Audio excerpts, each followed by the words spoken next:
7, we'll talk about different techniques used in painting. So the key for this chapter is to understand the different qualities for each kind of material that is used. The basics of paintings involve pigment. Pigment is what provides the color. The binder is what you mix with the pigment in order to make the paste-like painting material. The medium or vehicle, that's another word you can use, is what alters the consistency of the paint. So for something like watercolor, you just use water to alter the consistency. Aqueous is a term that is used for containing water, and it's quite often used as a solvent. And then the support is what is used as the surface for a work of art. So nowadays, canvas is the most common support for painting, but at one time it would have been wooden panels. So if you look at this painting by Sansoni, this is a portrait of sorts. We will look at many portraits in this chapter. So think about these laborers, how they are painted. They are painted alla prima. That means all in one go. So he didn't spend time refining each and every detail, although each person is naturalistic. You can see their different features, their different body types, and what they're wearing. Impasto is another term. That means thick application of paint. You could actually touch the surface of this painting and feel the paint raised up off of the surface. That is impasto. Ground is another term, and that is the first kind of coating that is put down on the surface to prepare it for the paint. And there are different grounds or primers that are used depending on the kind of painting that you're doing. So encaustic is one of the oldest techniques. It is basically pigment plus wax. So this is a very, very ancient portrait. It is a Fayum portrait. These were done in ancient Egypt during the time when Egypt was under Roman rule. And basically it was used to memorialize someone. It would go in along with a mummy in a coffin. So it was a very permanent technique as far as encaustic is concerned. But something like this was revived in the 20th century by Jasper Johns. So he was also using encaustic, but what he was interested in was the quality of the paint. So he wanted to explore color and the thickness of paint. So he would use really ordinary things like numbers. He's also known for using bullseye type targets, but it was all about the quality of the paint and color that he would explore in the paintings that he would do. And he was using encaustic in the 1900s. Fresco is another really ancient technique. So this is something from the time of the Renaissance. This is Raphael, and he painted this in the papal apartments in the Vatican. So notice what is going on in this image, and we'll compare it with another one. An image like this is huge. It is 26 by 18 feet. First thing an artist would have to do is create a cartoon. That would be a full-size drawing, and then he would transfer that to the wall where he was going to do the fresco. And there are two kinds of fresco. True fresco is buon fresco. That means the lime plaster on the wall is still wet. Whereas fresco secco, dry fresco, the plaster has dried. So you're still painting directly onto the wall, but true fresco, buon fresco, the plaster is still wet. And while this was done during the Renaissance, something like this was done by Diego Rivera, also using fresco, but in the 20th century. So if we compare the two, the height of the Renaissance for Raphael, painted in a place of great power in the Vatican Palace. This is something that was celebrating history and philosophy using linear perspective, something that was a new thing of the era. One of the things that he did was put the vanishing point right between the two great philosophers that are standing on the stairs, these two figures here.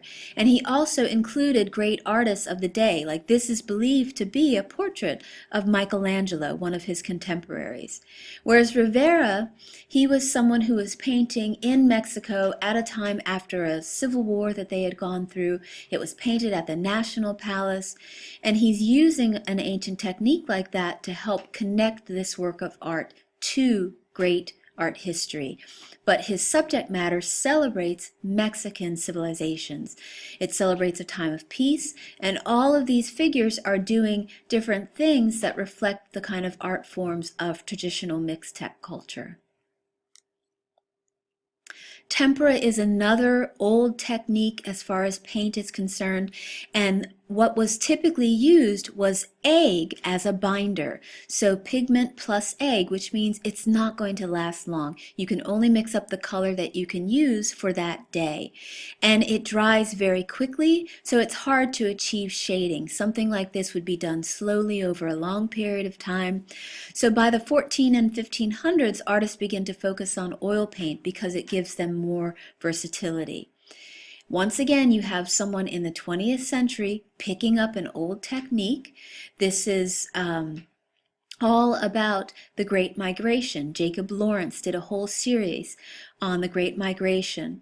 So he was using very simple, flat forms, using something like tempera paint that dried quickly, and it emphasized the kind of stories that he wanted to tell about African Americans moving from the South to the North during the Great Migration. So understand the basics of tempera, what it uses as an emulsion for the vehicle, and the different qualities of tempera, that it dries quickly and it is hard to achieve shading. Whereas oil paint is something that gives you great flexibilities. This is Jan van Eyck. He is someone who was celebrated as an artist who was really exploring the possibilities of oil in the 1400s. This is believed to be a self-portrait. And you can see the way that he would create cloth that looks very three-dimensional. His face and all of the skin looks very, very naturalistic. Part of that is because of glazes. You use thin layers of color to create this kind of shading. So oil paint dries very slowly, lets you really manipulate it. And at first, wood would have been the common support. That's something that they would have used for tempera and also oil. But later on, they developed canvas. So now you can go really, really big, and yet it's not very heavy. It's easy to transport, and artists are starting to work with an almost unlimited size. He was followed by Christus, and we will look at one of his paintings in a moment. So compare something very naturalistic like this by Van Eyck with this piece by Amy Sillman. This is Nut. So for her, she is showing you the process of layering paint, layering shapes. It is much more abstract. This is a quote from her. She's interested in anxiety, instability, and change. So you see some figurative elements like the hand, but also very abstract elements like the lines and rectangles that make up the composition. Christus is someone who was painting in the 1400s. Again, he followed Van Eyck, also from the Netherlands, very naturalistic. The figures are very well modeled. You can see how three-dimensional they look. And look at how he is also using a tool like Van Eyck used, with a mirror showing reflections of other things taking place outside of the picture plane that we have here. One artist that you will be introduced with in your homework is Hung Lu. So she is someone who is using the qualities of oil paint that allow it to drip. When you increase the use of linseed oil, thinning down the paint, and that thinned down paint becomes part of the memory in her works of art, and you'll look at her in your homework. The difference between watercolor and gouache is that watercolor is transparent, whereas gouache uses an opaque binder in it. So for this painting by John Singer Sargent, you can see the white of the paper underneath. You can see the pencil lines where he sketched in the figure. And he's able to achieve different values and different textures with the paint, but it still remains very transparent. That would be the key difference between watercolor and gouache. If you look at this, also a very naturalistic study, and a study that involves nature, but this is using gouache. So you get a lot more dimension, a lot more details in this tree. This is by Wyeth. And then there's also a very early use of color using ink sticks. dates back to 450 BC in China. So basically it's pigment plus water and then animal glue. And you use that, press it into a mold to make a stick, and then you can use those sticks to create works of art. And in this case, you can see how the artist has thinned the color in order to get these blossoms, and the shapes take on this quality of a landscape.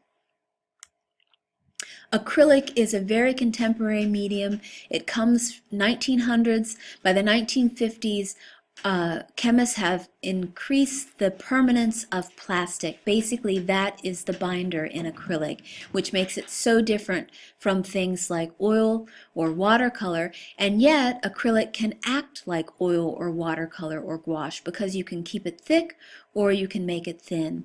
And this artist is using a technique that's almost like collage, painting these motifs onto plastic film and then peeling them off and transferring them onto the canvas.